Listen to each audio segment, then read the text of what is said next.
அப்துல்லா பின் மசூத் ரலியல்லாஹு அன்ஹு அவர்கள் எவ்வளவு முக்கியமான ஒரு நபி தோழர். இவர் துவா செய்ய ரெடியானால், துவாவுக்கு தயாரானால் அவருடைய மாணவர்கள் நிறைய பேர் இருப்பாங்க.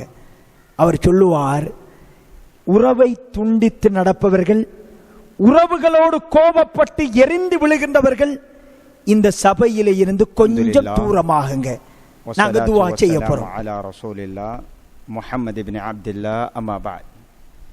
யா அய்யுஹல்லதீன ஆமனு தக்குல்லாஹ ஹக்க துகாத்திஹி வலா தமூதுன்ன இல்லா வ அன்தும் முஸ்லிமூன். எல்லாம் வல்ல அல்லாஹ் சுப்ஹானஹு வ தஆலாவை போற்றி புகழ்ந்ததன் பின் பெருமானார் ஸல்லல்லாஹு அலைஹி வஸல்லம் அவர்கள் மீதும் அவர்களை பின்பற்றி வாழ்ந்த சஹாபாக்கள், தாபீன்கள், நல்லோர்கள் எல்லோர் மீதும் என்றென்றும் சாந்தியும் சமாதானமும் நின்று நிலவட்டுமாக. கண்ணியமிகு சகோதரர்களே, அல்லாஹ்வுடைய பேருதவியினால் அவனுடைய மாளிகையில் மகரிப் தொழுகையை முடித்துவிட்டு மலக்குமார்கள் எங்களை சூழ இருக்க இந்த இடத்தில் அமர்வதற்கு வாய்ப்பளித்த அல்லாஹ்வுக்கே எல்லா புகழும், அல்ஹம்துலில்லாஹ். சகோதரர்களே, சகோதரிகளே, எங்களுடைய மூதாதையர்கள், எங்களுடைய தந்தை, தந்தையின் தந்தை, தாய், தாயின் தாய், இவர்களுடைய அவர்கள் வாழ்ந்த வீடுகளை விட விசாலமான வீடுகளில் நாங்கள் வாழ்கிறோம். அவர்கள் பயன்படுத்திய வாகனங்களை விட வசதியான வாகனங்களை நாங்கள் பயன்படுத்துகிறோம். அவர்கள் அணிந்த ஆடையை விட விலை மதிக்கத்தக்க ஆடைகளை நாங்கள் அணிகிறோம். எல்லா வகையிலும் லௌகீக ரீதியாக வசதியான வாழ்க்கை எங்களுக்கு கிடைத்திருக்கிறது. அன்றாட வாழ்வியல் தேவைகளை பூர்த்தி செய்வதற்கு எல்லாமே மெஷினரியாக மாறி இருக்குது. சமைப்பது தொடக்கம் ஆடை கழுவுதல், வீட்டை சுத்தப்படுத்துதல் எல்லாமே இலகுபடுத்தப்பட்டிருக்கிறது. ஆனால் அவர்களை விட எல்லா வகையிலும் வசதிகள் கிடைத்திருந்தும் அவர்களுக்கு கிடைத்த ஒன்று எங்களுக்கு கிடைக்காமல் இருக்கிறது. அவர்கள் வசதிகளில் கொஞ்சமாக இருந்தாலும் சந்தோஷமாக, நிம்மதியாக, வளமான வாழ்க்கையை அனுபவித்தார்கள். எங்களுக்கு வளமான வாழ்க்கைக்கு தேவையான எல்லாம் கிடைத்திருக்கிறது. ஆனால் அந்த மகிழ்ச்சியையும் அந்த சந்தோஷத்தையும் என்னாலும் உங்களாலும் அனுபவிக்க முடியாத ஒரு காலத்தில் இருந்து கொண்டிருக்கிறோம். அப்படி என்றால் ஏதோ ஒரு இடத்தில் எங்களுடைய மூதாதையர்களிடம் இருந்து நாங்கள் சறுக்கி கொண்டிருக்கிறோம். அவர்களிடம் இருந்த சில விடயங்கள் எங்களிடம் காணாமல் போயிருக்கிறது. சகோதரர்களே, சில மனிதர்கள் எல்லாமே அவர்களுக்கு கிடைத்திருக்கிறது சந்தோஷத்தை தவிர. உலகத்தில் மகிழ்ச்சியை, நிம்மதியை, சந்தோஷத்தை காசு கொடுத்து வாங்கலாம் என்றிருந்தால் இந்த உலகத்தில் மிகவுமே விலை மதிக்கத்தக்க ஒரு பொருளாக நிம்மதி, மகிழ்ச்சி நிச்சயமாக இருந்திருக்கும். சகோதரர்களே, திருமணம் செய்வது சந்தோஷத்திற்காக. ஆனால் இன்றைக்கு ஒரு வாரத்தில், ஒரு மாதத்தில் அதுவே பிரச்சனையாக மாறுவதை பார்க்கிறோம். குழந்தை பாக்கியம் ஒரு மகிழ்ச்சி, சந்தோஷம், இம்மை மறுமைக்கான எங்களுக்கு கிடைத்த ஒரு பொக்கிஷம். அதுவே ஒரு வேதனையாக, விரோதியாக மாறுகிற ஒரு காலத்தில் நாங்கள் வாழ்ந்து கொண்டிருக்கிறோம். அல்லாஹ் பாதுகாக்கணும். இப்படி எல்லாமே மாறுபட்ட ஒரு சூழலில் இருக்கிறோம். உலகமே சிலருக்கு ஜெயில் மாதிரியா இருக்குது. அவர்களால் எல்லாம் இருக்குது. ஆனால் இருக்க வேண்டியது எவையெல்லாம் இவைகளை தருமோ என்று நினைத்தார்களோ அது எதுவும் அவர்களுக்கு அதை கொடுக்கல. அந்த வகையிலே இன்று நாம் பேச இருக்கிற ஒரு தலைப்பு வளமான வாழ்வு. இன்றைக்கு வைத்தியர்களிடம் செல்கிற கணிசமான அளவு எண்ணிக்கை, முன்பெல்லாம் எங்களுடைய முன்னோர்கள் மனநோய் என்கிற ஒரு பிரயோகத்தை கேள்விப்பட்டே இருக்க மாட்டார்கள். அதுக்கென்று விசேட வைத்திய நிபுணர்கள் குறைவாகத்தான் இருந்தார்கள். இப்பொழுதெல்லாம் உடல் நோயை விட மனநோயை, மன அழுத்தத்துக்காக மருந்து மாத்திரைகள் சாப்பிடுபவர்களின் எண்ணிக்கை அதிகரித்திருக்கிறது. பெரிய கன்சல்டன்ட்மார் உழைப்பதை விட சாதாரண இந்த கவுன்சிலிங் முடித்தவர்களிடம் எக்கச்சக்கமான மனிதர்கள் போய் சென்றடைவதை பார்க்கிறோம். எல்லோரும் ஒரு மனப்பாரம் சுமைகளோடு நடமாடிக்கொண்டிருக்கிறோம். எல்லா வசதிகளும் இருந்தும் ஒன்றும் கிடையாது. வாழ்கிறோம் என்பது உண்மை. ஆனால் உண்மையில் வாழ்கிறோமா என்று கேட்டால் பெரியோர் கேள்வி அடையாளமாக மாறியிருப்பதை பார்க்கிறோம். கண்ணியமிகு சகோதரர்களே, சகோதரிகளே, அந்த வகையிலே இஸ்லாமிய பார்வையில் ஒரு நல்ல வாழ்க்கை எங்களுக்கு கிடைக்க வேண்டுமாக இருந்தால் இஸ்லாம் சில விஷயங்களை கற்றுத்தருகிறது. அது தொடர்பாகவே இந்த அமர்வில் நாங்கள் பேச போகிறோம். அதிலே முக்கியமான முதன்மையான ஒரு விஷயம் என்னவென்றால் இறையச்சத்துடனான தொழுகை. தொழுகை இருக்குத்தானே, நாங்கள் நினைக்கிறோம் தக்பீர், ருகோ, சுஜூத், சலாம் இவைகள் தான் தொழுகை என்று நினைக்கிறோம். இஸ்லாம் என்ன சொல்லுதென்றால் தொழுகையில் உங்களுக்கான எல்லா வகையான நிம்மதியும் தீர்வும் அதில் இருக்கிறது. சுமைகளை இறக்குகின்ற ஒரு இடம் தொழுகை என்று இஸ்லாம் சொல்லுது. பாருங்க, ஸல்லல்லாஹு அலைஹி வஸல்லம் அவர்களுக்கு தொழுகை எங்கே கடமையாக்கப்படுகிறது? மிஅராஜிலே கடமையாக்கப்படுகிறது. ரசூல் ஸல்லல்லாஹு அலைஹி வஸல்லம் அவர்களை அல்லாஹ் மேலே உயர்த்தி கடமையாக்குறான். எல்லா வணக்கங்களும் நோன்பாக இருக்கலாம், ஜகாத்தாக இருக்கலாம், ஹஜ்ஜாக இருக்கலாம், எல்லா வணக்கங்களும் இந்த பூமியில் வைத்து வஹி மூலம் கொடுக்கப்பட்டது. தொழுகை மாத்திரம் அல்லாஹ் மேலே உயர்த்துகிறான். எந்த பின்னணியில் அது நடக்குது என்று பாருங்க. ஆமுல் ஹுஸ்ன், துக்க ஆண்டு என்று அடையாளப்படுத்துவார்கள் ரசூலுல்லாஹ்வுடைய வரலாற்றில். மக்காவிலே அல்லாஹ்வுடைய தூதர் இருக்கிற நேரத்தில் அவருக்கு பெரும் பக்கபலமாக இருந்தது தன் மனைவி ஹதீஜா நாயகி. எந்த அளவு பக்கபலம் என்றால் ரசூல் ஸல்லல்லாஹு அலைஹி வஸல்லம் அவர்கள் ஹதீஜா நாயகி மௌத்தாகின்ற வரைக்கும் வேறு எந்த மனைவியையும் திருமணம் செய்து கொள்ளல. ஹதீஜா நாயிரம் மௌத்துக்கு பிறகு ஒரு சந்தர்ப்பத்தில் அல்லாஹ்வுடைய தூதருக்கு ஹதீஜா நாயகியுடைய மாலையை பார்க்க கிடைக்குது. மௌத்தாகி நீண்ட நாளைக்கு பிறகு அந்த மாலையை பார்த்தவுடன் ரசூல் ஸல்லல்லாஹு அலைஹி வஸல்லம் அவர்கள் அழ ஆரம்பித்து விடுகிறார்கள். சஹாபாக்களை பார்த்து கேட்கிறார்கள், ஒரு தண்ட பணத்திற்காக நீளமான ஒரு சம்பவம், அந்த மாலை கொடுக்கப்பட்டது.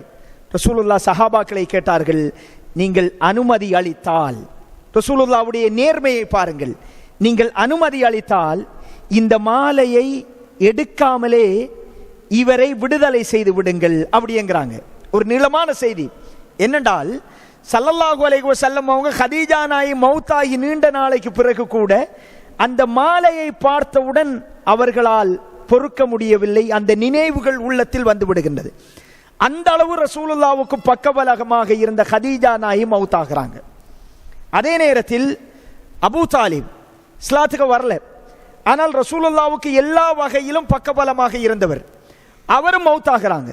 ரசூல் ஸல்லல்லாஹு அலைஹி வஸல்லம் அவர்கள் பெரியோரு மன அழுத்தம், மனச்சுமை, பணிச்சுமை, வலிகளோடு மக்காவில் தத்தளித்துக் கொண்டிருக்கிற நேரத்தில் அல்லாஹ் மேலே உயர்த்துறான்.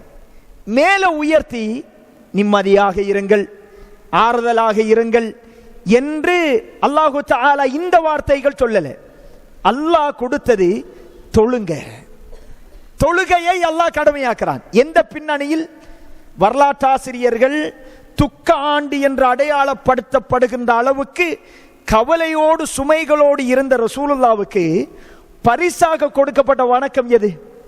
தொழுகை. அப்படி என்றால் நிச்சயம் தொழுகையில் ஒரு மன ஆறுதல், ஒரு ராஹத், ஒரு நிம்மதி இருக்கிறது என்பதை முதல்ல புரியணும். நாங்க படைத்த ரப்போடு பேசுவதற்கான ஒரு சந்தர்ப்பம். இந்த உலகத்தில் எல்லா விடயங்களிலும் நொடிப்பொழுதில் மாற்றக்கூடிய சக்தி படைத்த ரப்புல் ஆலமீனோடு அல்லாஹு அக்பர், அல்லாஹ் மிக பெரியவன் என்று கையை உயர்த்தி கற்றோம். யா அல்லாஹ், நீதான் பெரியவன், மற்றதெல்லாம் முதுகுக்கு பின்னாடி, அல்லாஹ் மிக பெரியவன் அப்படி கட்டினாலே ஒரு ராஹத், அல்லாஹ்வோடு பேசுறதுக்கான ஒரு சந்தர்ப்பம். அலி ரலியல்லாஹு அன்ஹு அவர்களை, பிலால் ரலியல்லாஹு அன்ஹு அவர்களை பார்த்து அல்லாஹ்வுடைய தூதர் சொன்னார்கள், யா பிலால் அகிமி ஸலா, அதான் சொல்லுங்க, இகாமத் சொல்லுங்க, தொழுகைக்கு ரெடி ஆகுங்க. அரிஹ்னா பிஹா, நாங்கள் ராகத்தை, மன நிம்மதியை, சந்தோஷத்தை, மகிழ்ச்சியை பெற்றுக்கொள்வோம் அப்படிங்கிறாங்க. ரசூலுல்லாஹ் பிலாலுக்கு சொல்றாங்க, தொழுவம் ஏன் நிம்மதி, ராஹத், வளமான வாழ்வதில் இருக்கிறது என்றே அல்லாஹ்வுடைய தூதர் சொல்றாங்க. சகோதரர்களே, இந்த நிம்மதி தொழுகையில் கிடைக்கணும்டா தொழுகையை பேணி தொழணும். நாங்க ஒரு டைமுக்கு சமைக்கல, பெண்கள் எவ்வளவு பதட்டமா இருப்போம். கணவன் தொழிலிருந்து வருவாரு, பிள்ளைகள் பாடசாலையிலிருந்து வருவாங்க, பசியோடு வருவாங்க. இன்றைக்கு தாமதமாகிட்டு கொஞ்சம் டென்ஷனோடு வேகமாக இருப்போம். ஒரு கடைக்கு வேலைக்கு போறோம், முதலாளி 8 மணிக்கு வந்துட்டாரு, நம்ம தாமதமாகிட்டோம். தலையை சொரிஞ்சு கொண்டு குற்ற உணர்வோடு உள்ள போவோம். ஒரு ஆபீஸுக்கு தாமதமாகிட்டு ஃபிங்கர் க்ளோஸ் பண்ணிட்டாங்க, குற்ற உணர்வோடு போகும். பிரின்சிபல் இருப்பாங்க, மற்ற உயர் அதிகாரிகள் இருப்பாங்க, குற்ற உணர்வோடு போவோம். எப்பொழுதாவது பள்ளி வாயிலுக்குள் வருகிற நேரத்தில் அல்லாஹ்வுடைய அழைப்பு, ஜமாத்து தொழுகை, என் மீது நேரம் குறிக்கப்பட்ட கடமை, தவற விட்டு விட்டேன் என்ற குற்ற உணர்வோடு நாங்க வந்திருக்கிறோமா? இல்லை. துனியாட விஷயத்தில் வருகிற இந்த உணர்வுகள் தொழுகை விஷயத்தில் வரல. எப்பொழுதெல்லாம் இந்த உணர்வுகள் வந்து தொழுகையோடு இந்த உள்ளங்கள் சங்கமிக்கிறதோ, நிச்சயம் அந்த உள்ளம் இந்த துனியாவில் சொர்க்கத்தை அனுபவிப்பீங்க. நிம்மதியை தொழுகையில் கிடைக்கும். தக்பீர் கட்டக்க மலையை தூக்கி எங்கள் மீது வைத்தாலும் அல்லாஹு அக்பர் என்ற தக்பீரோடு எல்லாம் முடிஞ்சிடும். ரசூல் ஸல்லல்லாஹு அலைஹி வஸல்லம் அவர்கள் சில செய்தியை பார்க்கிறோம். பாதம் வீங்குகின்ற அளவுக்கு தொழுதார்கள் என்று பார்க்கிறோம். சாத்தியமா? பாதம் வீங்குகின்ற அளவுக்கு தொழுவது சாத்தியமா? நிச்சயம் சாத்தியம். ஏனென்றால் அது அன்பால நடக்கணும். அன்பால் செய்யப்படுகிற எந்த விஷயத்திற்கும் சுமை தெரியாது, கஷ்டம் தெரியாது. ஒரு பைக்ல பயணிக்கிறோம், அல்லாஹ் பாதுகாக்கணும், விபத்தொண்டு நடக்குது, மகனை ஏத்திட்டு போக்கிறோம். ஒரு தந்தையாக முதல்ல என்ன பண்ணுவோம்? விபத்து நடந்தால் மகனை தூக்கி பார்ப்போம், எது நடந்திருக்குதான்னு பார்ப்போம். ஒன்றுமில்லை, அல்ஹம்துலில்லாஹ் அப்படின்னு சொல்லுவோம். அது ஒரு 2 நிமிஷத்துக்கு பிறகு ஒருத்தர் வந்து, சகோதரர் ஆஜியார் உங்களோட முதுகு பக்கம் ரத்தம் வருதான் பாரு. திரும்பி பார்த்தா பெரிய ஒரு காயம். 2 நிமிடம் அந்த காயம் எனக்கு தெரியாம இருந்திருக்குது. ஒரு ஊசியால் குத்தினால் கூட வலியை உணர்கிற நான், சத்தமிட்டு கத்துகிற நான், 2 நிமிடங்கள் பெரும் காயம் எனக்கு தெரியாமல் இருந்திருக்கிறது. ஏன்? பிள்ளையில் இருந்த அன்பு, பிள்ளைக்கு என்ன நடந்திருக்கிறோ என்கிற பாசம், அந்த வலி தெரியல. அன்புக்கு முன்னாடி வலிகள் தெரியாது. அல்லாஹ்வுடைய தூதர் தக்பீர் கட்டினாங்க, என் ரப்போடு நான் உரையாட போகிறேன். அந்த தக்பீர்ல வலி தெரியல, சுமை தெரியல. யார் யாரெல்லாம் இப்படி தொழுகையை மனதுக்கு நெருக்கமாக கொண்டு வருகிறார்களோ அவர்கள் அல்லாஹ்வுக்கு நெருக்கமாக மாறிவிடுவார்கள். அவர்கள் இந்த உலகத்தில் நிச்சயமாக வளமான வாழ்வு கிடைக்கும். அல்லாஹ் குர்ஆன்ல சொல்றான், கத் அஃப்லஹல் முஃமினூன், முஃமின்கள் வெற்றி பெற்று விட்டார்கள். எத்தகைய முஃமின்கள் என்றால் அல்லதீனஹும் ஃபீ ஸலாத்திஹிம் காஷிஊன், அவர்களின் தொழுகையில் உள்ளச்சத்தோடு இருந்தார்கள். அப்படியான தொழுகையாளிகள் வெற்றி பெற்றார்கள். வெற்றி துனியாவிலேயும் தான், ஆகிரத்திலேயும் தான். இந்த வெற்றி யாருக்கு கிடைக்கும்? உள்ளச்சத்தோடு யார் யாரெல்லாம் தொழுதார்களோ அவர்களுக்கு கிடைக்கும் என்கிற ஒரு செய்தியை பார்க்கிறோம். அல் குர்ஆனில் அல்லாஹ் சொல்கிறான், சில மனிதர்கள் அவர்களுடைய வியாபாரமோ அவர்களுடைய துனியா விடயங்களோ தொழுகையில் இருந்து அவர்களை பராமுகமாக்காது. அவர்கள் தொழுகையை தொழுவார்கள், தவறவிட மாட்டார்கள் என்பதை அல் குர்ஆனிலே அல்லாஹு தஆலா சொல்கிறான். எனவே வளமான வாழ்வுக்கு நாங்க செய்ய வேண்டிய, இஸ்லாம் சொல்ற, அல்லாஹ் சொல்ற முதன்மையான ஒரு செய்தி, உள்ளச்சத்தோடு தொழுகையை பேணக்கூடியவர்களாக, தொழக்கூடியவர்களாக அல்ல, தொழுகையை பேணக்கூடியவர்களாக மாற வேண்டும். இது முதன்மையான ஒரு செய்தி. கண்ணியமிகு சகோதரர்களே, சகோதரிகளே, இரண்டாவது ஒரு அம்சம், அல்லாஹ்வுடைய நினைவுகள் சந்தோஷமான வாழ்க்கையை தரும். குர்ஆன் அல்லாஹ் நேரடியாகவே சொல்றான், அலா பிதிக்ரில்லாஹ் தத்மஇன்னுல் குலூப், அறிந்து கொள்ளுங்கள், அல்லாஹ்வை நினைவு கூர்வதில் தான் உள அமைதி, சாந்தி இருக்கிறது என்று அல் குர்ஆனிலே அல்லாஹு தஆலா சொல்றான். நபிமார்களின் வரலாற்றில் 2 நபிமார்கள் வித்தியாசமான 2 சூழலை சந்தித்தார்கள். இதை போல ஒரு சூழல் எங்களோட லைஃப்ல எங்களுக்கு யாருக்கும் கிடைக்கல. அவ்வளவு கஷ்டமான இறுக்கமான ஒரு சூழல். இப்ராஹிம் அலைஹிஸ்ஸலாம் அவர்கள் சூரா ஆல இம்ரானில் 173வது வசனத்தில் அல்லாஹு தஆலா சொல்றான், அல்லாஹ்வுடைய தூதர் ஸல்லல்லாஹு அலைஹி வஸல்லம் அவர்கள் அஹ்ஸாப் யுத்தம், கந்தக் யுத்தம், அகல் யுத்தம், இந்த யுத்த நேரத்தில் கிட்டத்தட்ட எதிரிகள் 10,000 பேர் திரண்டுட்டாங்க. மதீனாவில் இருந்த சிறுவர்கள், பெண்கள், யுத்த வீரர்கள் எல்லோரையும் சேர்த்தா கூட அந்த எண்ணிக்கை வராது. பெரியோர் அணி திரண்டுட்டாங்க. சஹாபாக்களுக்கும் அல்லாஹ்வுடைய தூதருக்கும் சொல்லப்படுகிறது, அல்லதீன கால லஹுமுன் நாஸ் இன்னன் நாஸ கத் ஜமஉ லகும் ஃபக்ஷௌஹும், உங்களுக்கு எதிராக மனிதர்கள் எல்லோரும் ஒன்று சேர்ந்து விட்டார்கள். எல்லாரும் உங்களுக்கு எதிராக வந்துட்டாங்க, நீங்க தனித்து விடப்பட்டீர்கள், பயந்து கொள்ளுங்கள் என்று சொல்லப்படுது. இன்னொரு வசனத்தில் அந்த மனோநிலை தொடர்பாக குர்ஆனில் அல்லாஹ் சொல்கிற நேரத்தில் சஹாபாக்களின் உள்ளங்கள் தொண்டை குழியை வந்தடைந்தன. அப்படி ஒரு கஷ்டமான பாரமான ஒரு நிலைமை. அந்த நேரத்தில் அவர்கள் சொல்கிறார்கள், ஹஸ்புனல்லாஹ் வ நிஅமல் வகீல், அல்லாஹ்வை திக்ர் செய்கிறார்கள். ஹஸ்புனல்லாஹ் வ நிஅமல் வகீல், அல்லாஹ்வே எங்களுக்கு போதுமானவன் அப்படிங்கிறாங்க. அல்லாஹ் சொல்றான், இப்படி சொன்னவுடன் அவர்களின் ஈமான் இன்னும் அதிகரித்தது. கஷ்டமான ஒரு நிலைமை. இப்படி ஒரு நிலைமை யார லைஃப்லயும் வரல. ரசூலுல்லாஹ்வுக்கு சஹாபாக்களுக்கு சொல்றாங்க, இந்த உலகமே உங்களுக்கு எதிராக திரண்டாச்சு, அஞ்சி கொள்ளுங்க, கவனம் என்கிறாங்க. ஹஸ்புனல்லாஹ் வ நிஅமல் வகீல், இந்த வார்த்தை அவர்களின் உள்ளத்தை மாத்திரமல்ல உடலையும் வலிச்சேர்த்தது. அல்லாஹ்வுடைய திக்ர்களுக்கு முன்னாடி எதுவும் நின்று பிடிக்காது. சந்தோஷமான, உறுதியான, வளமான வாழ்க்கை கிடைக்கணும்டா திக்ர்களோ, காலை மாலை துவா, தூக்கத்தில் ஓதுற துவா, குல்சூராக்கள், எந்த நேரமும் இந்த நாவுகள், உதடுகள் இறை திக்ர்களோடு இருக்கிற நேரத்தில் ஒரு பயமில்லாத ஒரு வாழ்க்கை கிடைக்கும், பயமில்லாத ஒரு சந்தோஷமான வாழ்க்கை கிடைக்கும். இப்னு அப்பாஸ் ரலியல்லாஹு அன்ஹு அவங்க சொல்றாங்க, இந்த ஹஸ்புனல்லாஹ் வ நிஅமல் வகீல் என்பதை 2 நபிமார்கள் பயன்படுத்தினாங்க. ஒன்று அல்லாஹ்வுடைய தூதர், இன்னொன்று யாரு? இப்ராஹிம் அலைஹிஸ்ஸலாம். நெருப்புக்கு முன்னாடி நிப்பாட்டப்படுறாங்க, யாரும் கிடையாது, கஷ்டமான ஒரு சூழல். ஜிப்ரீல் அலைஹிஸ்ஸலாம் வர்றாங்க, ஏறு உதவி தேவையான்னு கேட்கிறாங்க. ஹஸ்புனல்லாஹ், என் ரப்பு எனக்கு போதுமானவன் என்று அல்லாஹ்வை திக்ர் செய்கிறார்கள், அல்லாஹ்வை நினைவு கூறுகிறார்கள். எனவே சகோதரர்களே, அல்லாஹ்வுடைய திக்ர் குர்ஆனில் அல்லாஹ் சொல்கிறான், வமன் நஅரத அன் திக்ரி, என்னுடைய உபதேசங்களை யார் புறக்கணிக்கிறாரோ, என் நினைவுகளில் இருந்து யார் விலகிச் செல்கிறாரோ, ஃபஇன்ன லஹு மஈஷத்தன் லன்கா, அல்லாஹ் சொல்கிறான், அவருக்கு நெருக்கடியான வாழ்க்கை கிடைக்கும்.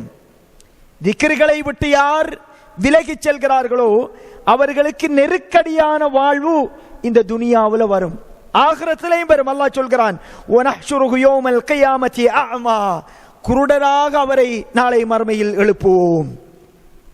நம்ம பாருங்க, அல்லாஹ்வுடைய திக்ர்கள் எங்களை பாதுகாக்கும். எந்த நேரமும் இறை திக்ர்களோடு இருக்கணும். இன்னொரு செய்தியை பாருங்க, அதாவது நாங்க கஷ்டமான தருணங்களில் அல்லாஹ்வை திக்ர் செய்கிறது. நோய் வரக்க, ஒரு கஷ்டம் வரக்க, பெரும்பாலும் கஷ்டத்தில் அல்லாஹ்வை நினைவு வருவது அதிகம். சந்தோஷத்தில், மகிழ்ச்சிகளில் அல்லாஹ்வுடைய திக்ர்கள் வாரது ரொம்ப குறைவு. இது மனுஷ இயல்பு. கஷ்டம் வரக்கதான் யா அல்லாஹ்ங்கிறதும் கியாமுல் லைல் தொழ போறதும், ரிப்போர்ட் நாளைக்கு வார செக்அப் பண்ண கொடுத்திருக்கிறோம், எங்கக்க ஒரு தொழுகை, ஒரு இபாதத் வரும், சந்தோஷம் தான், மகிழ்ச்சி தான். ஆனால் சந்தோஷமான தருணங்களில் அல்லாஹ்வை திக்ர் செய்ய மறந்துடக்கூடாது. சூரத்துல் கஹ்ஃபிலே 39வது வசனத்தில் 2 நண்பர்களை பற்றி அல்லாஹ் சொல்றான். ஒரு நண்பருக்கு எல்லா வசதி வாய்ப்பையும் அல்லாஹ் துனியாவில் கொடுத்திருந்தான், வசதியான வாழ்க்கை. இவர் அவருடைய தோட்டத்துக்குள் நுழைகிற பொழுது பெருமை பேசுறார். அல்லாஹ்வை மறந்துட்டாரு. இந்த துனியாவிலே பெருசா தந்திருக்கிறான், மறுமையில் அல்லாஹ் என்ன கைவிடுவானா, அந்த மாதிரி பேசிட்டு போறாரு. அவரை நண்பர் சொல்றார், நீங்க உள்ளே நுழைகிற பொழுது லா ஹவுல வலா குவத இல்லா பில்லா என்று சொல்லி இருக்க கூடாதா? லா குவத இல்லா பில்லா என்று சொல்லி இருக்க கூடாதா? அல்லாஹ்வை திக்ர் செய்யுங்க. சந்தோஷமா, மகிழ்ச்சியா, கஷ்டமா, துக்கமா, எந்த நிலைமை வந்தாலும் அல்லாஹ்வுடைய திக்ருகளை விட்டு விலகி செல்ல கூடாது. பிள்ளைகளை பாடசாலைக்கு அனுப்புகின்ற பொழுது, தூங்க வைக்கின்ற பொழுது, மலசல கூடம் செல்கிற பொழுது, எல்லா நேரங்களிலும் இந்த திக்ருகளோடு வாழக்கூடிய ஒரு சூழலை நாங்கள் உருவாக்கணும். ரசூலுல்லாஹ் சொன்னாங்க, சுவர்க்கத்து ஒரு புதையலை உங்களுக்கு கற்றுத்தரட்டுமா என்று சொல்லி சொன்னாங்க. லா ஹவுல வலா குவத இல்லா பில்லா. சொர்க்கத்து புதையல். இந்த திக்ருகள் எங்களை வலுப்படுத்தும், வளப்படுத்தும். யூனுஸ் அலைஹிஸ்ஸலாம் அவர்கள் மீண்ட வகுத்துக்குள்ளே இருக்கிறாங்க. அந்த நேரமும் என்ன ஒரு திக்ர், அல்லாஹ்வை பற்றி லா இலாஹ இல்லா அன்த சுப்ஹானக் இன்னி குன்து மினல் ஸாலிமீன். வணக்கத்துக்கு தகுதியானவன் உன்னை தவிர வேறு யாரும் இல்லை, நீ தூய்மையானவன் இறைவா, நான் அநியாயக்காரர்களில் ஒருவனாக இருக்கிறேன். அல்லாஹ்வை திக்ர் செய்றாங்க. பெரியோர் நிலையில இருந்து அல்லாஹ் தஆலா பாதுகாக்கிறத பார்க்கிறோம். மூசா அலைஹிஸ்ஸலாம் மதியனுக்கு போறாங்க. தொழில் கிடையாது, இருப்பிடம் கிடையாது, புதிய ஊர், உணவு கிடையாது, அறிமுகமான மனிதர்கள் கிடையாது, யாரும் கிடையாது. அல்லாஹ் குர்ஆன்ல சொல்றான், சும்ம தவல்லா இலபில், ஒரு மரநிழலிலே சாய்ந்து கொள்கிறார், அல்லாஹ்வை நினைவு கூர்கிறார். ஃபகால ரப்பி இன்னி லிமா அன்ஸல்த இலைய மின் கைரின் ஃபகீர்.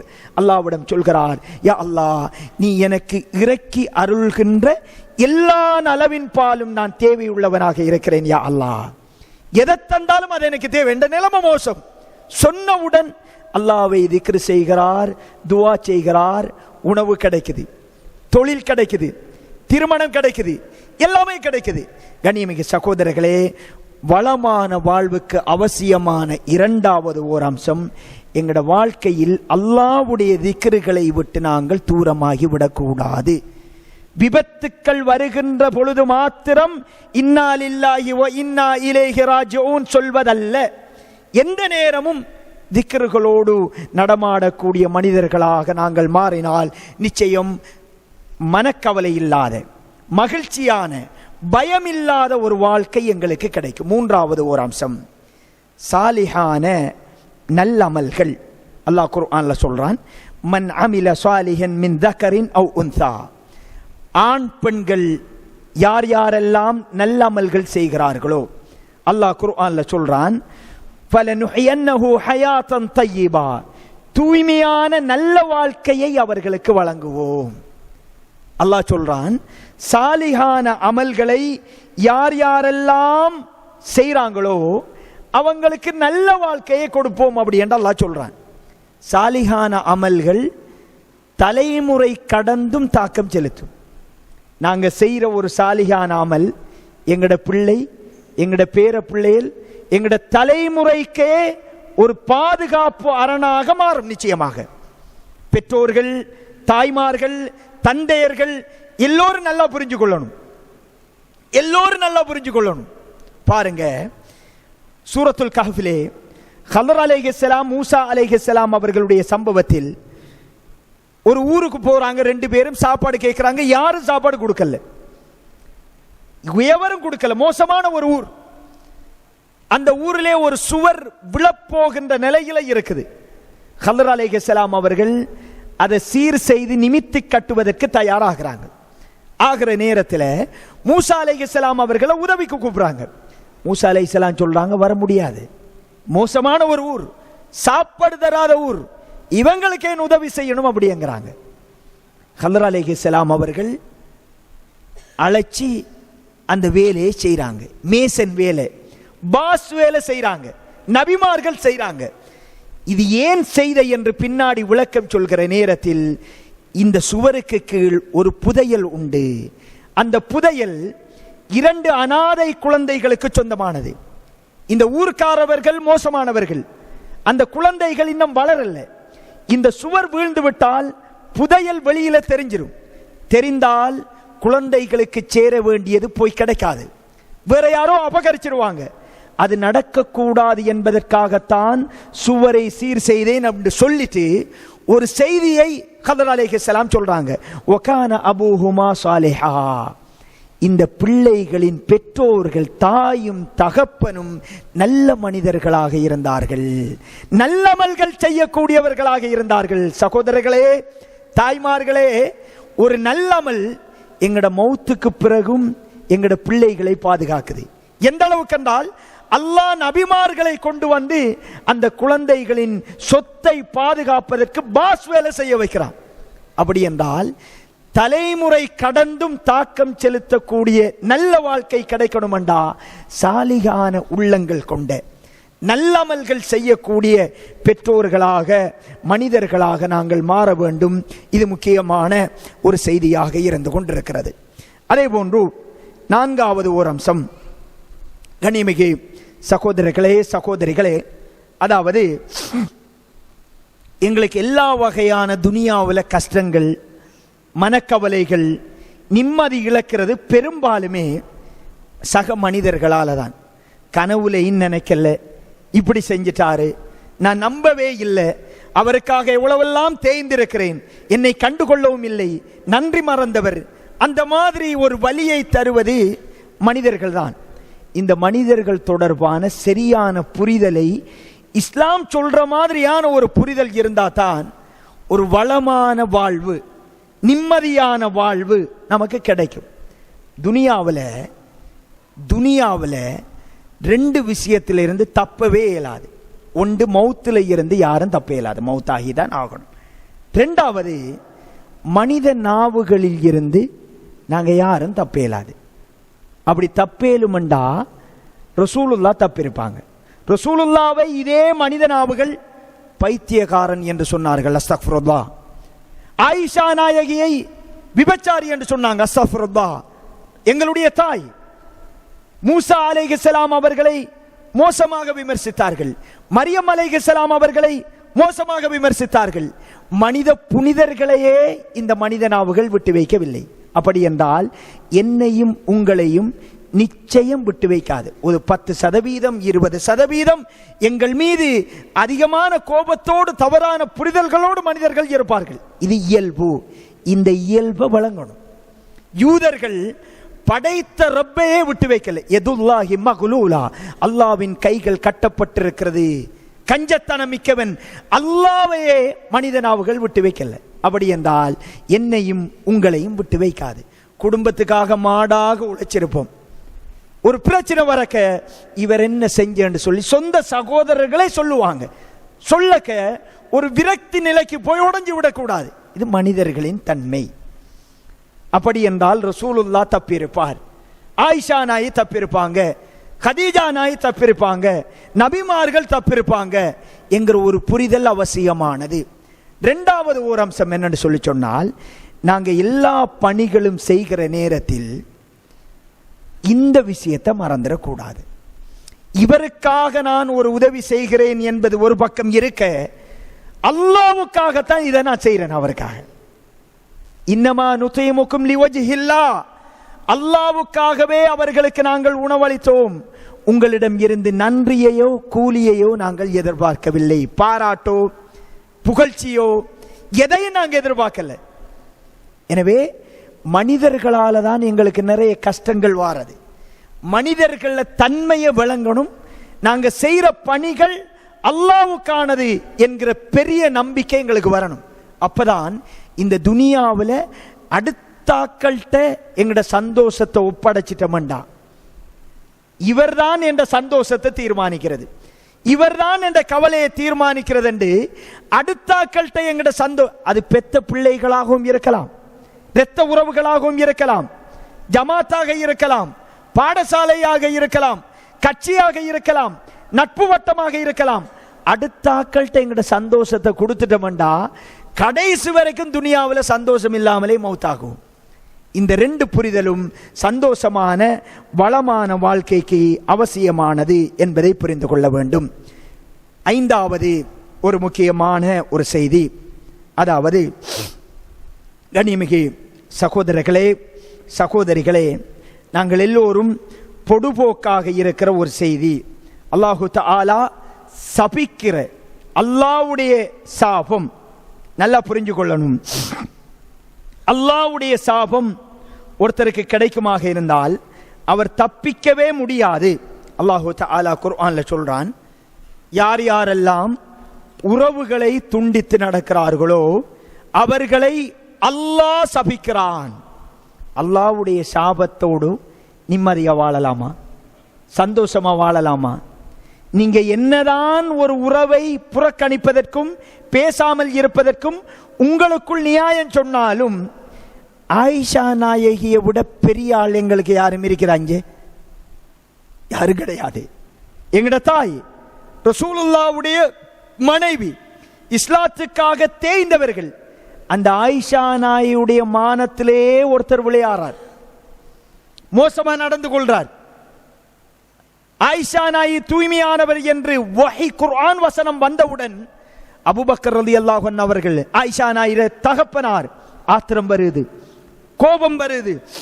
எந்த குடும்பத்தான் எனக்கிட்ட வாங்கி சாப்பிட்டவர், நான் உதவி பண்ணியவர், ஏண்ட மகள் விஷயத்தில் இவ்வளவு எல்லை மீறி இருக்கிறாரே, அதுவும் நடக்காத விஷயத்துக்கு போய் இவ்வளவு கதைச்சிருக்கிறாரே என்று ஆத்திரம் வருகிறது. அல்லாஹ் சொல்கிறான், ஆத்திரப்பட வேண்டாம், கோபப்பட வேண்டாம். அல்லாஹ் உங்களை மன்னிக்க விரும்பவில்லையா? அவரை மன்னித்து விடுங்கள் என்றோடு நிறுத்தல. அல்லாஹ் சொல்றான், அவருக்கு தர்மமும் செய்யுங்க, சதக்காவும் கொடுங்க, கொடுத்ததெல்லாம் திருப்பி கொடுங்க, பிரச்சனையே கிடையாது, அவர்களோடு சேர்ந்தே நடங்கள் என்று சொல்றான். இதை விட ஒரு பிரச்சனை, ரோசப்படக்கூடிய கோபப்படக்கூடிய எந்த நிலைமையும் எனக்கும் உங்களுக்கும் வரல. அப்படி என்றால் எங்களுடைய எல்லா நியாயங்களும் தர்க்கங்களும் தூக்கி வீசப்பட வேண்டியது. அல்லாஹ் சொல்கிறான், உறவுகளை யார் யாரெல்லாம் துண்டிக்கிறார்களோ அவர்களுக்கு அல்லாஹ்வுடைய சாபம் இருக்குது. அல்லாஹ்வுடைய சாபத்தோட துனியாவில் சந்தோஷமா மகிழ்ச்சியா வாழலாமா? ஓடி ஓடி உழைப்போம், கஷ்டப்படுவோம், எல்லாம் சேர்ப்போம், ஆனா நிம்மதி இல்லை. என்ன? குடும்பத்தோட நெருக்கம் இல்லை. 1 கோடி இருக்கும், 10 கோடி சொத்து இருக்கும், லக்ஸரி வாகனம், நல்ல வீடு, ஆனா எப்பவுமே பிரச்சனை. குடும்பத்தை கண்டுகொள்ளல.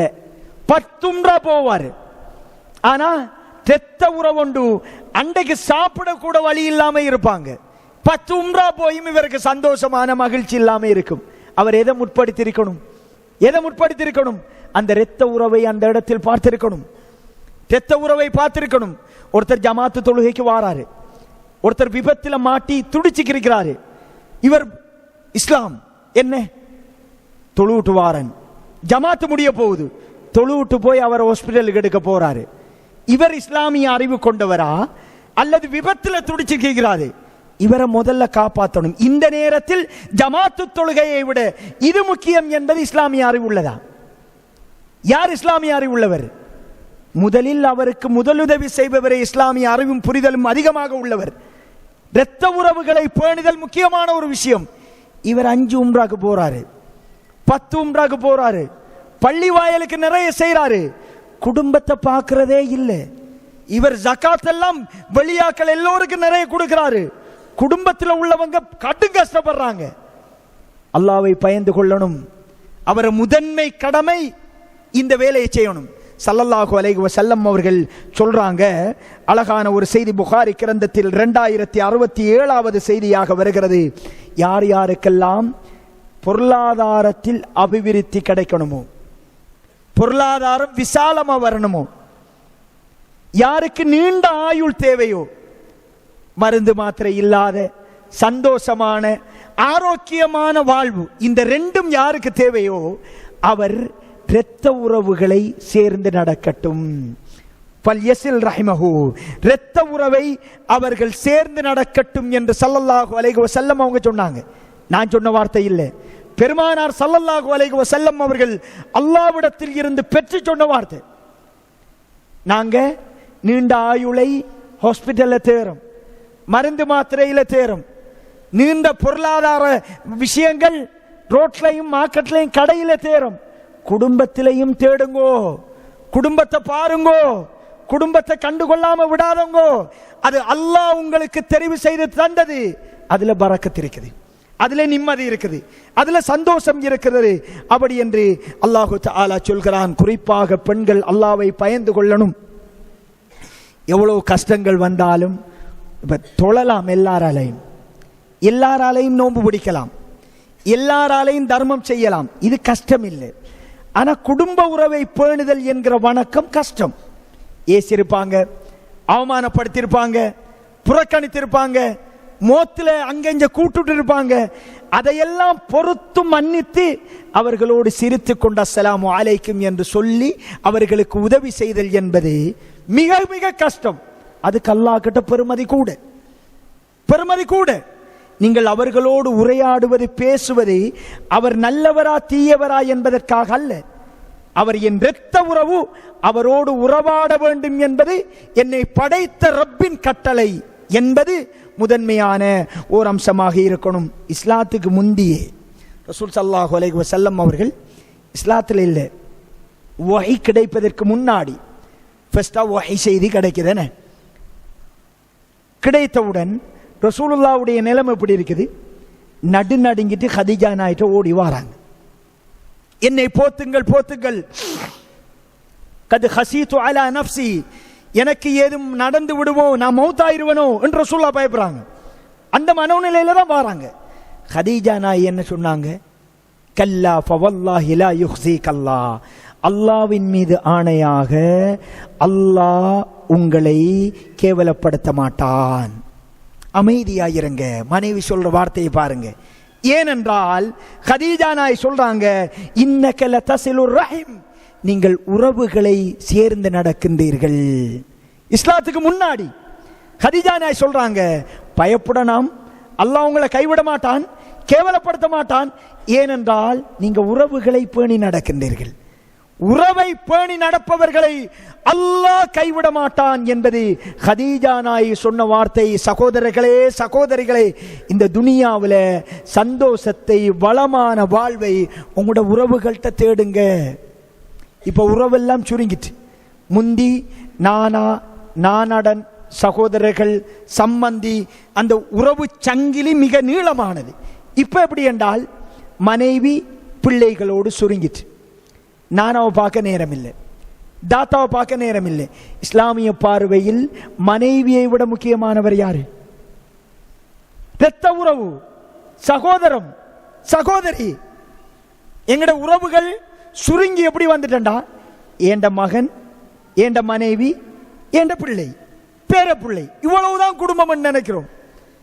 பிள்ளைகளுக்கு கூட, எங்கட பிள்ளைகளுக்கு நெருக்கமான உறவு, ஆனா பேர் தெரியா, எனக்கும் தெரியா, உங்களுக்கும் தெரியா, அவங்களுக்கும் தெரியா. ஏன் அந்த அளவுக்கு தான் நாங்கள் இந்த குடும்ப உறவை வைத்திருக்கிறோம். அல்லாஹ் பாதுகாக்க வேண்டும். இஸ்லாத்தில் மிக மிக வலியுறுத்தி சொல்லப்பட்ட ஒரு பகுதியாக இது இருந்து கொண்டிருக்கிறது என்பதை புரிந்து கொள்ள வேண்டும். சில செய்திகளை பாருங்க, முக்கியமான சில செய்திகள். ஹசன் ரலியல்லாஹு அன்ஹு அவர்கள், அலி ரலியல்லாஹு அன்ஹு அவங்களோட மகன், ரசூலுல்லாவுடைய பேரன், ஃபாத்திமா நாயிட மகனார் ஹசன் ரலியல்லாஹு அன்ஹு அவங்க சொல்றாங்க, லா துசாஹிபு காத்தி, என்னோடு உறவை துண்டிப்பவர்கள் நண்பர்களாகி விடாதீர்கள். எப்படி சொல்றாங்க? என்னோடு உறவை துண்டித்து நடக்கின்றவர்கள் நெருக்கமாக வேணாம், சலாத்தோடு நின்று கொள்ளுங்க. ஏனென்றால் فإني رأيته في كتاب الله ملعونا في 3 مواطن, நான் குர்ஆனிலே 3 இடங்களில் ஒன்றல்ல 3 இடங்களில் உறவுகளை துண்டிப்பவர்கள் அல்லாஹ்வினால் சபிக்கப்படுவதை பார்த்திருக்கிறேன். சபிக்கப்படுகின்றவர்கள் என்னோடு நெருக்கமாகி விடாதீர்கள், அந்த சாபத்தை நான் அஞ்சுகிறேன் என்று யார் சொல்றாங்க? ஹசன் ரலியல்லாஹு அன்ஹு அவங்க சொல்றாங்க. சாதாரண விஷயம் கிடையாது. சகோதரிகளே, தாய்மார்களே, உங்களோட கணவன்கிட்ட பேசுங்க. நாங்க கட்டாயம் உங்களோட உழைப்பில் குடும்பத்துக்கு சேரணும், வாங்க போவோம். நீங்கள் உறவு பிரிவுக்கு காரணமாக அமைந்து விடாதீர்கள். அது இந்த வாழ்க்கையில் சந்தோஷத்தை, மகிழ்ச்சியை, வளமான வாழ்வை இங்கேயும் தராது, ஆகிரத்திலையும் தராது. இன்னொரு செய்தியை பாருங்க. அப்துல்லா பின் மசூத் ரலியல்லாஹு அன்ஹு அவர்கள் எவ்வளவு முக்கியமான ஒரு நபி தோழர். இவர் துவா செய்ய ரெடியானால், துவாவுக்கு தயாரானால், அவருடைய மாணவர்கள் நிறைய பேர் இருப்பாங்க. அவர் சொல்லுவார், உறவை துண்டித்து நடப்பவர்கள், உறவுகளோடு கோபப்பட்டு எரிந்து விழுகின்றவர்கள் இந்த சபையில இருந்து கொஞ்சம் தூரமாகுங்க, நாங்க துவா செய்ய போறோம், நான் துவா கேட்க போறேன் என்று சொல்லிட்டு சொல்லுவார், அல்லாஹ்வுடைய ரஹ்மத் உறவை துண்டித்து நடப்பவர்கள் மீது இறங்காது, எனவே நீங்கள் இந்த இடத்தை விட்டு ஒதுங்கி விடுங்கள் அப்படிம்பாங்க.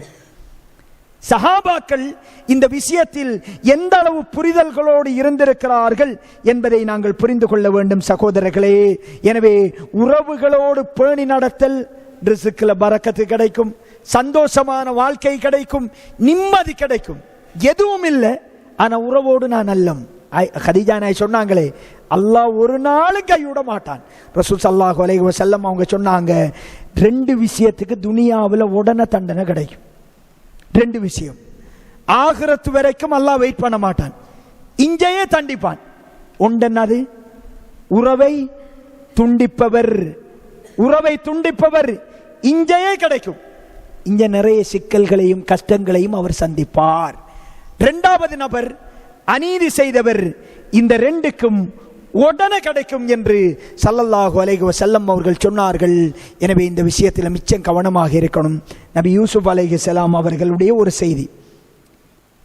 யூசுப் அலைஹிஸ்ஸலாம் அவர்கள் அல்லாஹ்வுடைய ஒரு நபி, இவ்வளவு சிறப்பு வாய்ந்தவர். இவருக்கு அவர சொந்த சகோதரர்கள் இரத்த உறவு அநீதி செஞ்சாங்க, கிணத்துல வீசினாங்க, கொலை செய்ய பார்த்தாங்க, தந்தையை விட்டு தூரமாக்கினாங்க, எவ்வளவெல்லாம் அநீதி செஞ்சாங்க. கடைசியாக அல்லாஹ் இவரை ஒரு உச்சமான இடத்துக்கு கொண்டு போய் சேர்த்துட்டார். அமைச்சர் அவையில் பொறுப்புதாரியாக இருக்கிறாங்க. சகோதரர்கள் பஞ்சத்தில் அடிபட்டு உதவி கேட்டு வராங்க. ஏண்ட சகோதரர் யூசுப் தான் என்பது அவங்களுக்கு தெரியும். வருடங்கள் பல கடந்து விட்டன, முகமெல்லாம் மாறி இருக்கும். போய் உதவி தேறாங்க. யூசுப் அலைஹிஸ்ஸலாம் அவர்கள் வந்தவர்கள் ஏண்ட சகோதரர்கள் தான் என்பதை புரிந்து கொள்விட்டார்கள். அதில் ஒருவர் புனியாமினை மாத்திரம் தன்னோட வச்சு கொள்ளணும் என்று சொல்லி விரும்புகிறார். அவர் என்னோட இருக்கணும்.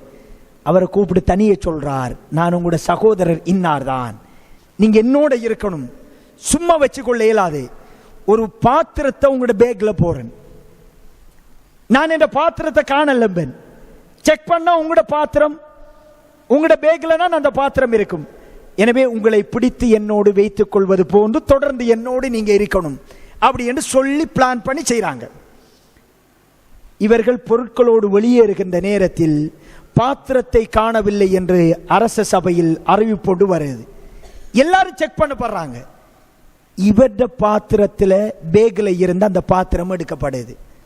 மற்ற சகோதரர்கள் உடனே என்ன சொல்றாங்கண்டா, இவர்கள் யூசுப் அலைஹிஸ்ஸலாம் அவர்களும் இந்த புனியாமின் என்பவரும் ஒரு தாய்க்கு பிறந்தவர்கள், மற்ற சகோதரர்கள் தகப்பன் என்று தாய் வேறு. உடனே சொல்றாங்க, இவர்தான் களவெடுத்திருந்தா இவர சகோதரர் ஒரு ஆளும் இருந்தார், அவரும் இந்த வேலை செஞ்சவர் தான் அப்படிங்கிறாங்க. சுப்ஹானல்லாஹ். அப்படி என்றா யாரு? யூசுப் அலைஹிஸ்ஸலாம் அவர்களும் களவெடுத்தவங்க தான் அப்படிங்கிறாங்க. இவங்களுக்கு தெரியாது சகோதரர் தான் என்று. அல்லாஹ் அந்த நேரத்தை பற்றி குர்ஆனில் சொல்கிற நேரத்தில் சுப்ஹானல்லாஹ், உறவை பேணிய விதத்தை பாருங்கள். யூசுப் அலைஹிஸ்ஸலாம் அவர்கள் தன் மனதுக்குள் அதை மறைத்து கொண்டார், எதுவும் பேசல. யூசுப் அலைஹிஸ்ஸலாம் நினைச்சிருந்தா பிடிச்சு அவங்களை அடைச்சிருக்கலாம், நான் யார் தெரியுமா என்று கேட்டிருக்கலாம். எல்லா அத்துமீறல்களையும் செய்வதற்கான அதிகாரம் யூசுப் அலைஹிஸ்ஸலாத்திலே இருக்கு. ஆனால் அந்த நிலையிலும் யூசுப் அலைஹிஸ்ஸலாம் அவர்கள் வெளிப்படுத்தவே இல்லை.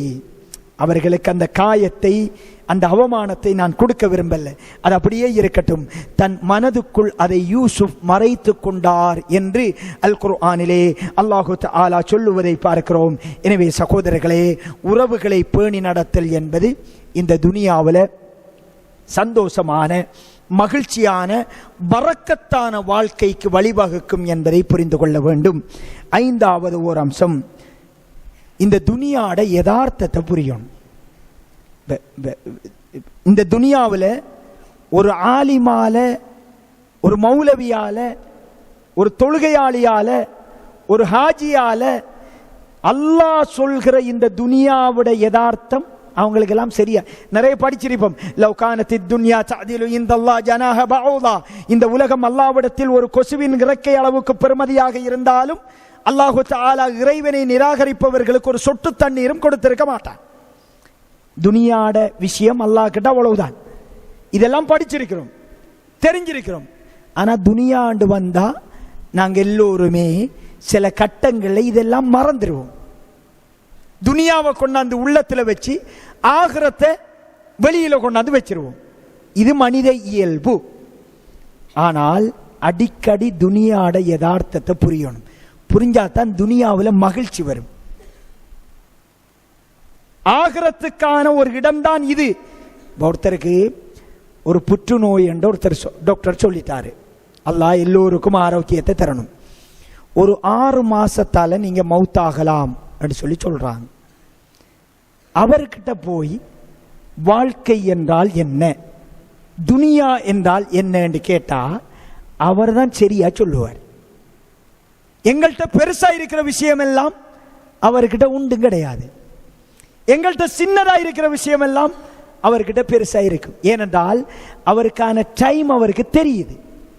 நிச்சயமா தெரியும், நிச்சயமா தெரியும். எங்களுக்கும் ஒரு டைம் இருக்குதானே. மவுத் இல்லாம நாங்க இருக்க போறலே, மவுத்தாகுவன் தானே. எனவே இந்த துனியாவின் யதார்த்தத்தை புரியணும். இது ஒரு போலி துனியா. இதில் நான் மூர்க்கத்தனமாக ஈடுபடக்கூடாது. கண்ணியமிகு சகோதரர்களே, எனவே உலகத்தின் துனியாவின் யதார்த்தம் புரிகிற நேரத்தில் இந்த துனியாவில் மகிழ்ச்சியாக சந்தோஷமாக இருக்கலாம். அதே போன்று சுவனத்தில் அல்லாஹு தஆலா சுவர்க்கவாதிகளை உள்ளே நுழைவிக்கின்ற பொழுது குர்ஆனில் அல்லாஹ் சொல்கிறான், வநஸஅனா மா ஃபீ சுதூரிஹிம் மின் கில், குரோதத்தை அவர்களுடைய உள்ளத்தில் இருந்து கலட்டி விடுவோம். அப்படி என்றால் என்னது? சொர்க்கமாய் இருந்தாலும் பொறாமையும் குரோதமும் இருந்தால் மகிழ்ச்சியாய் இருக்க முடியாது. இந்த குரோதமும் பொறாமையும் இல்லாத உள்ளத்தை அல்லாஹ்விடம் கேட்கணும். அப்படி இருந்தா தான் சந்தோஷமா மகிழ்ச்சியா அடுத்தாக்களை வெற்றிகளை பார்க்கிற நேரத்தில் ஒரு உள்ளத்து சந்தோஷம் எல்லாமே வரும். நமக்கும் நல்லது நடக்கும், அவங்களுக்கும் நல்லது நடக்கும். இது விரிவாக பேச வேண்டியது, இது முக்கியமான ஒரு செய்தி. அதே போன்று குர்ஆனில் அல்லாஹு தஆலா சொல்கிறான் இறுதியான ஒரு விஷயம், வமா அஸாபக்கும் மின் முஸீபா ஃபபிமா கஸபத் ஐதீக்கும், உங்களுக்கு ஏதாவது ஒரு முசீபத் இந்த உலகத்தில் ஏற்படுகிறது என்றால் அது உங்களுடைய கரங்களால் சம்பாதித்தவைகள் தான், நீங்களாக தேடிக்கொண்டதுதான். அப்படி என்று அல்லாஹு தஆலா குர்ஆன்ல சொல்றான். சில பாவங்கள் எங்களுடைய மகிழ்ச்சியை, வளமான வாழ்க்கையை அப்படியே எங்களிடம் இருந்து பறித்துவிடும். நாங்களா தேடினதுதான். அதுல முக்கியமான ஒரு பாவம் தான் குர்ஆனில் அல்லாஹ் சொல்கிறான், வலா தக்ரபுஸ் ஸினா, விபச்சாரத்தின் பால் நீங்கள் நெருங்கவே வேண்டாம். தொடர்ந்து அல்லாஹ் சொல்றான், இன்னஹு கான ஃபாஹிஷதன் வஸாஅ சபீலா, அது மானக்கேடானது மாத்திரமல்ல, அது சென்றடைகின்ற இடம் மிக மோசமானது என்று அல்லாஹ் சொல்றான். ஒருத்தர் ஹலாலான முறையில் தன் மனைவி இருக்கிற நேரத்தில் ஹராத்தை தேடி போகிற பொழுது இங்கே ஒரு குறிப்பிட்ட அமௌண்ட் செலவழிப்பார், அங்க அன்லிமிட் பேக்கேஜ், எல்லாத்தையும் இழப்பார், பொய் சொல்ல ஆரம்பிப்பார். எல்லாம் ஒரு பரக்கத்தை இழந்து, நிம்மதியை இழந்து, வாழ்க்கையை இழந்து, பிள்ளைகளை இழந்து, எல்லா வகையான சோதனைகளும் வரும். அல்லாஹ் சொல்றான், விபச்சாரம் செய்யணும் சொல்லல, நெருங்கவே வேணாம், அது மானக்கேடானது. தொடர்ந்து அல்லாஹ் சொல்றான், அதுல முடிவு மிக மோசமானதாக அமையும், எல்லாத்தையும் இழந்துருவீங்க. எங்கட பாவங்கள் தான் பல நேரங்களில் எங்களுடைய வளமான வாழ்க்கை, நிஅமத்துக்கள் பறிக்கப்படுவதற்கு அடிப்படையாக இருக்குது. அதுல முக்கியமான ஒரு பாவம், அல்லாஹ் பாதுகாக்கணும், விபச்சாரம். எனவே கண்ணியமிகு சகோதரர்களே, துனியாவில் சந்தோஷமான வளமான வாழ்வுக்கு மிக மிக அவசியமானது ஆன்மீக ரீதியான அம்சங்கள். நாங்கள் எல்லாமே துனியா, பொருளாதார வசதி, பட்டம் பதவி, கல்வி, இவையெல்லாம் தேவைதான். இவை எல்லாவற்றையும் விட முக்கியமானது அல்லாஹ் ரசூல் சொல்கிற இந்த விடயங்கள் இருந்து அவை இருக்கிற பொழுதுதான் அந்த பரக்கத்தும் நிம்மதியும் அபிவிருத்தியும் எங்களுக்கு கிடைக்கும் என்பதை புரிந்து கொள்ள வேண்டும். எல்லாம் வல்ல அல்லாஹ் ஜல்ல சுப்ஹானஹு வ தஆலா சுவர்க்கத்துக்கு தகுதியான குடும்பமாக நம் அனைவரையும் வாழ்ந்து மரணிக்க செய்வானாக. அகூலு கௌலி ஹாதா அஸ்தக்ஃபிருல்லாஹி லி வ லக்கும் ஃபஸ்தக்ஃபிருஹு இன்னஹு ஹுவல் கஃபூர் ரஹீம்.